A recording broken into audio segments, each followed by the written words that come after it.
Geldik çıktık Adil dayım kapısına. Da buraları gücün tanıdık. Ha inanırsan buracan bilmedik ki hara haradır.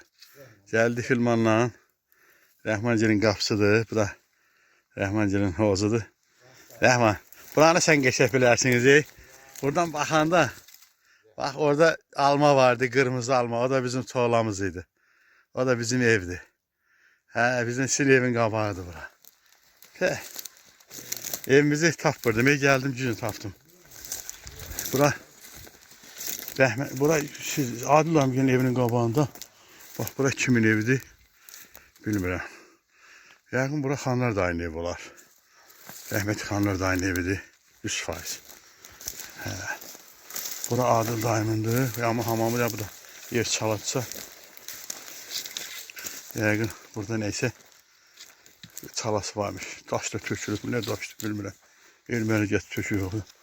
Bu da yəni Xanlar dayının varısıdır 100%. Gəlirik çıxıq. Öz evimizin qabağına gəlirəm. Çətdən 93-cü ildə çıxanam. Birinci səfərdə ondan bəri gəldik çıxdıq evimizə. Bu da yazıq qağamın dediyi barıdır. Bax burada qırmızı daşlar var. Həmən yer. Zibilimizi tökürdük bura. Hələ də qalıb zibillik. Bilindirir yeri. Bu da bizim orada bir tuğlamız var idi. Aman bir dəfə düşdü dalma buradan hoppandım. Buradan elimi koydum bir dəfəyə düşdüm. Bu da 100%. Görün qağamın aparatı diyor ki. Neyse bir aparat oxşuyor ya. Neyse bilmem. Burada Sabırdayım çölməkədən çıxan araqdır. Bizim araqdır. Ah, orası Sabırdayımın evidir. 100%. Burada Bəhmən dayımın evidir.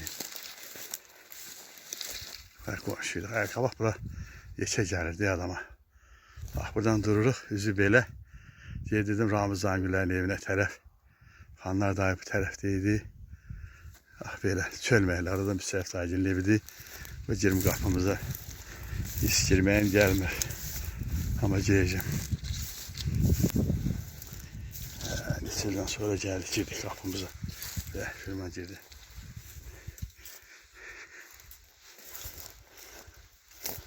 Vay Xalik, hay! Bax, burada Müsəyif dayının evidir. Allah rəhmət eləsin Müsəyif dayıya, Zəfərə, Ziyyəddinə, Tərlan xaliyə, gözəl qonşularım. Bax, burada onların evləridir. Bax, o qıraqca ev kimindir o tərəfdə. Bu da bizim hovuzumuzuydu. Elətər hovuz partlayıb elə bir. Yağmur küpsünə, top küpsünə, hovuz partlayıb, üstünü açıqlar. Bu da bizim barımız durur hələ. Qapımız, barlarımız, peçimiz de durur. Qağam bura ot yağardı, çardağımız. Orada durba var.